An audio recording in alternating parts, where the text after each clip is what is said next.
According to Statista, the September approval rating of the United States Congress was 18%. In fact, an October 2013 poll from Public Policy Polling found that a plurality of Americans think more highly of cockroaches than they do of the Congress. If cockroaches are more popular than the Congress, then why are there no cockroaches in Congress? The bottom line is, we expect more from our representatives than what they're giving us right now. According to the Pew Research Center, 91% of Americans believe it is essential that people in high political office be honest and ethical. It is difficult to dispute the presence of dishonesty in politics. One of the most common manifestations of that dishonesty is double standards. Both major political parties accuse each other of holding double standards on a variety of issues, and there is truth in both sides of accusations. Whether it is responses to allegations of sexual misconduct, the importance of the national debt, or the legitimacy of calls for impeachment, double standards among politicians are a bipartisan effort. Double standards are a form of hypocrisy, and we despise hypocrisy. Dr. Erman Masurlisoy, a psychologist, wrote in a 2018 article that human beings hate hypocrisy more than we hate blatant dishonesty. A hypocrite deceives with a false moral standard, but he also deceives with the application of that same false standard. That is two layers of dishonesty. Clearly, we have a problem here. We cannot stand our politicians or their hypocrisy, yet we continue to vote for mostly the same politicians, and we get mostly the same hypocritical behavior in return. How can that be? Many people would answer like this: politicians are just a bunch of hypocrites, but they convince misinformed voters to vote for them because they are deceptive. In essence, the bad, dishonest candidates manipulate the electorate and defeat the good, honest candidates. The basis of that hypothesis is that politicians cause voter behavior. So if something in the system is undesirable, the politicians are at fault. However, that approach is backwards. It is not voters who respond to politicians, but politicians who respond to voters. A more accurate description of American politics looks something like this. When you and I vote in elections, most of us simply show up to the polls and vote in accordance with our principles. In most cases, our personal principles are our first and only consideration in our voting decisions. On the contrary, when a congressman decides whether to vote for or against a certain bill, his principles are likely not even his first consideration. If he likes his job, he must first consider how his constituency and donors will react to his vote. To keep his job and attain outcome A congressman must strategically and effectively respond to the voters in his district. If his constituents do not approve of the job he is doing, they will vote him out of office in outcome B. Successful politicians think strategically about every political decision they make. The science of strategic thinking is called game theory. Politics is a game. Politicians are the players. We, the voters, are the judges who award the points by which the game is scored. Every time politicians make statements or conduct votes on legislation, they play a round of the game. Election day is the Super Bowl. Outcome A, or re-election, is a championship victory, while outcome B, or unemployment, is a crushing defeat. Game theory gives us a better way to look at politics. At the end of the day, politicians are human beings. They are not angels from heaven who came down to lead us to goodness, nor are they demons from hell who came up to ruin our lives. They are normal people who care about providing for their families and keeping their jobs. While many are motivated by a higher cause, they are still playing a game to win votes. And many have winning percentages of which the most successful franchises in football and baseball can only dream. Just twice in the last 41 years has the U.S. House of Representatives re-election rate been below 90%. Thus, understanding that politicians think strategically and value their self-interest, the right question is not, why is there so much hypocrisy among politicians, but rather, why do so many politicians think that being hypocritical is a winning strategy in politics? To understand how to use game theory, let us apply that question to one of the most notorious cases of double standards in politics, that have disparate responses to allegations of sexual misconduct against other politicians. For instance, Republicans often complain that Democrats are hypocritical since they supported Bill Clinton amid sexual assault allegations in the 1990s while condemning Brett Kavanaugh in 2018. On the other hand, Democrats assert that Republicans hold double standards when they go after Clinton and Al Franken while turning a blind eye to allegations against Donald Trump and Roy Moore. Armed with a game theoretical approach, let's analyze this situation. Keep in mind that in deciding how to respond to allegations, politicians think strategically. They are playing a game. Let's suppose that a high-level Democrat is accused of sexual misconduct. The allegations are credible, but not totally conclusive. Every congressman, congresswoman, and senator in Washington must decide how to respond. They can either condemn the accused or support him amidst the allegations. This is a game between two teams, Republicans and Democrats. Both teams will consider the consequences to their public support of each of the possible actions they can take, depending on what the other side does. To make the most profitable decision, the parties weigh each possible outcome individually. The first possible outcome is the top left in our chart, that both the Republicans and the Democrats condemn the Democrat who is accused of misconduct. What will happen to public support for the Democrats in this outcome? The Democrats will take a significant loss if this happens, with one of their own now widely recognized as a predator. If the Democrats buck one of their own, it will cause a civil war within the party. Some Democrats and independents will be happy that the party is taking a hardline approach to sexual misconduct, but others will stand by the accused because the allegations are uncertain. We denote this loss of support with a downward-pointing arrow. Meanwhile, with the Democrats in chaos and Republican talking points affirmed, the Republicans will see their numbers go up by a similar margin.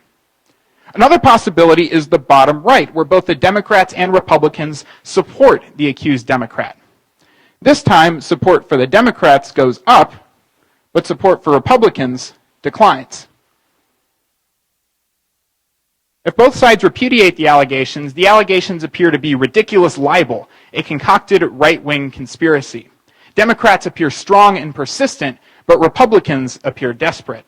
This time, the political right devolves into civil war. Democrats win, and Republicans lose.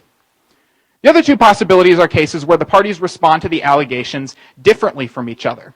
The bottom left is where the Democrats support and the Republicans condemn. In this outcome, the status quo is maintained. Democratic voters had already supported the accused politician before the allegations surfaced, and Republican voters had already opposed him. Whatever stances the parties take merely reinforce their pre-existing opinions now with respect to a new issue. There is no change in support for either side.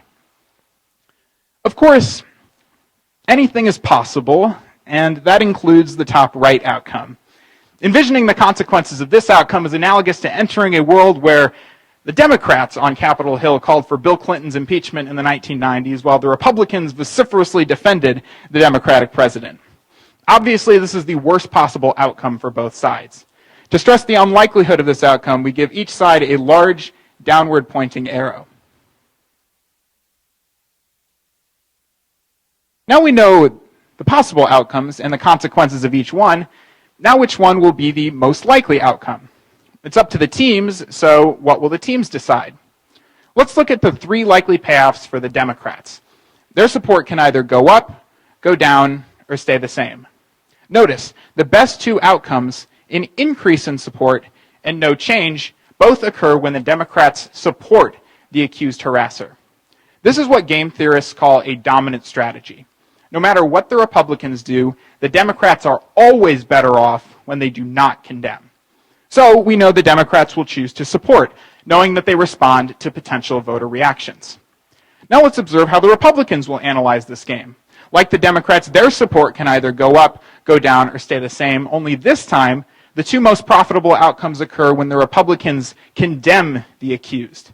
To condemn is the Republicans' dominant strategy, so that is the strategy they will choose. Now knowing how each of the teams will respond, we now know the most likely outcome. The Democrats will support, and the Republicans will condemn. It is not surprising that if the roles were reversed and a Republican congressman was accused of harassment, the payoffs and dominant strategies are reversed as well. If a Republican were accused, the Republicans would choose to support, and the Democrats would condemn. Alas, a double standard emerges. Both sides respond to analogous allegations of sexual misconduct completely differently, depending solely on the party of the accused. Granted, this model is a simplification. The credibility of allegations in other circumstances are never identical between any two cases of misconduct. It's also true that parties have more than just two possible ways to respond to allegations. However, the point of this modeling is not to predict with perfect accuracy what will happen in any given situation. Rather, it is to explain observed trends in political behavior. This model answers our question. The reason why so many politicians think that being hypocritical is a winning strategy in politics is because it is a winning strategy. Since politicians value their potential electoral support above upholding a consistent standard, and we, the voters, choose to reward hypocrisy through our votes and public support, politicians have no reason to do anything but continue to hold double standards on issues like this.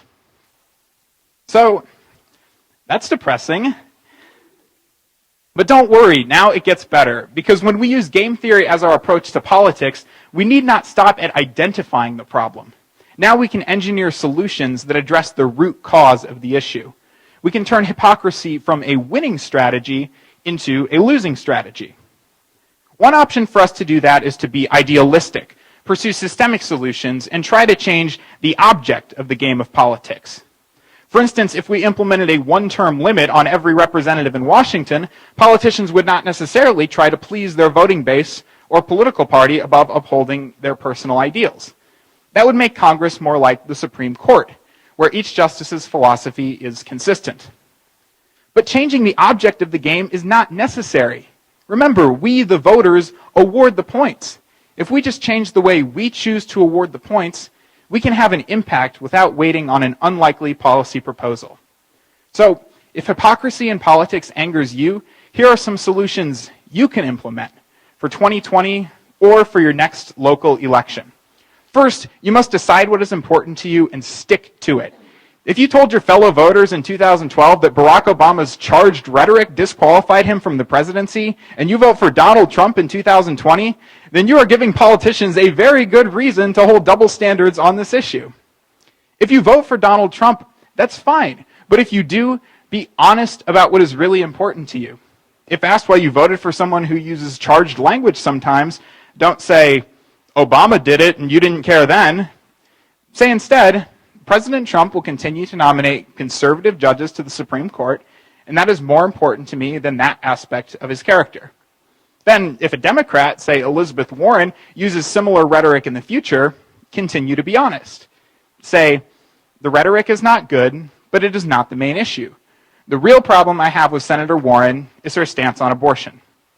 Being apathetic to the character of politicians does not cause double standards to manifest. Double standards arise when we retain this apathy, but pretend to care about the same issue when it arises on the other side of the aisle. Next, if there is an issue about which you really do care, then again, consistency is key. If you believe that a credible allegation of sexual misconduct should disqualify someone from public office, then first, decide what credible means, decide what constitutes sexual misconduct, and apply those standards irrespective of political party. If you are a registered Democrat and the Democratic candidate for your state's Senate seat is credibly accused of misconduct by your own predetermined standard, then at the very least, vote third party in protest or stay home on election day. Whatever we believe, we must apply our beliefs consistently. If we fail to do so, then we are no better than the hypocrites that 91% of us claim to despise. Politicians may espouse the hypocrisy, but be it not for our votes, they have no reason to be hypocritical. The next time you're apt to complain about hypocrisy, or anything else you don't like about our politicians, for that matter, ask yourself, do I really care about this issue, or am I just trying to find another reason to be upset at my political opponents? If I really do care, then what am I going to do about it?